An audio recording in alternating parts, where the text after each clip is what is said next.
Yo, what is up, everybody, and welcome to episode 5 of Result Report. I'm Isaac. And I'm Coleman. And episode 5 begins now.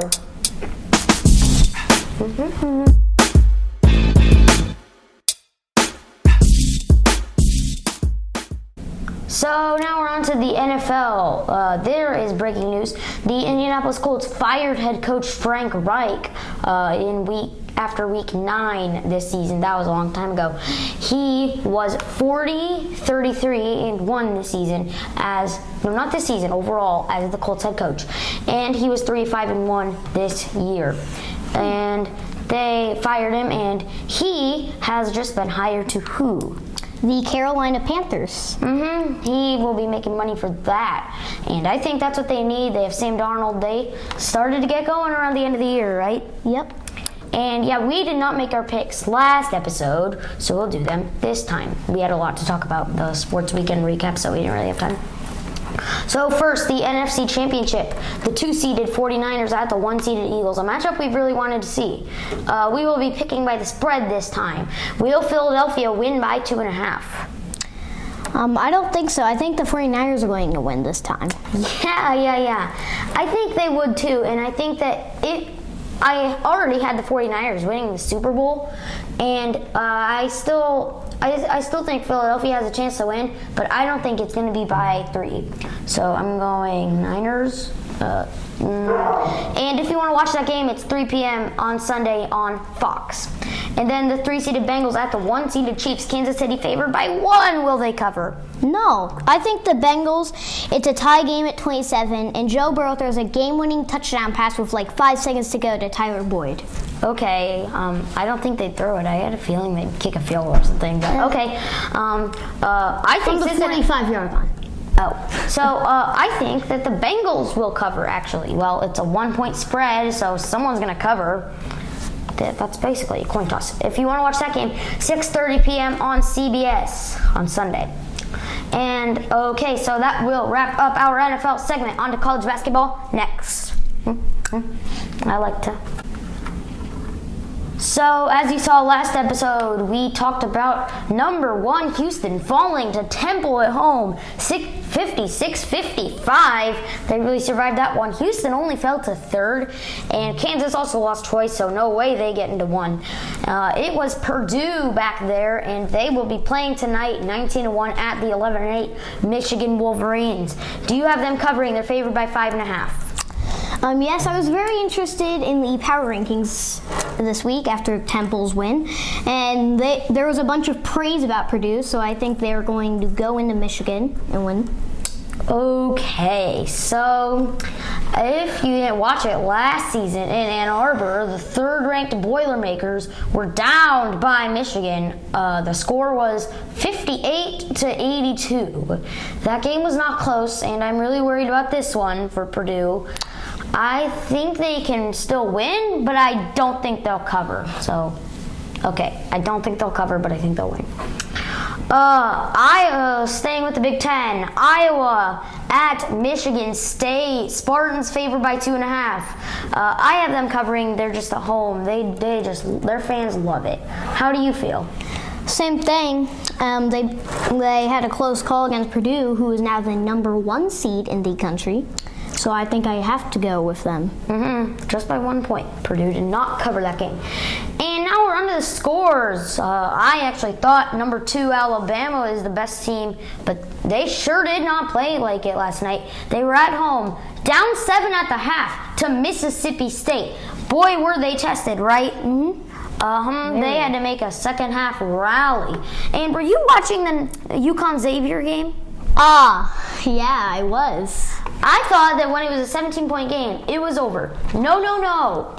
UConn kept rallying. Was it Jordan Hawkins? I think it was. So correct me in the comments if I'm wrong.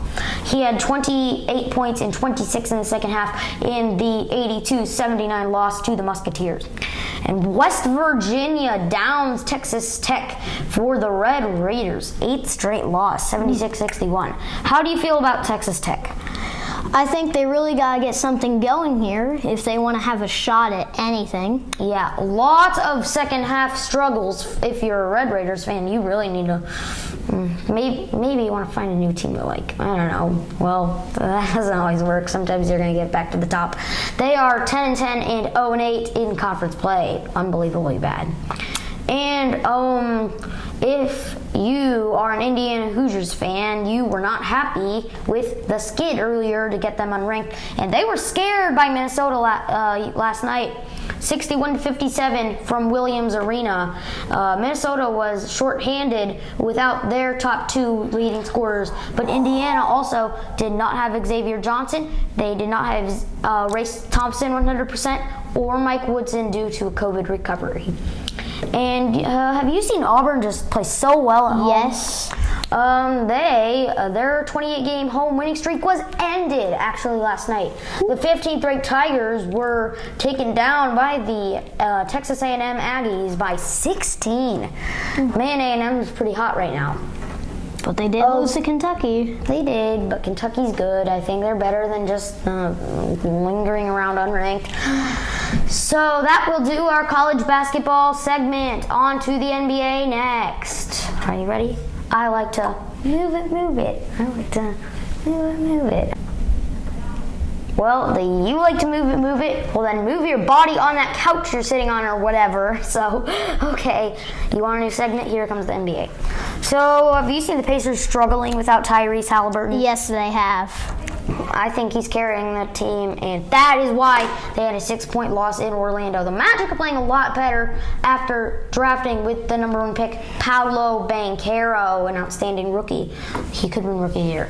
And the 76ers and Nets have played quite often now. And who do you think was the winner in that trade? The 76ers won last night, 137-133. Who do you think was the winner? I don't know. It seems like, I feel like Nets, but it could be 76ers. I'm not sure. Yeah, the 76ers are pretty good. They had a good end of the season. I have to go with Philly, the winner in that trade.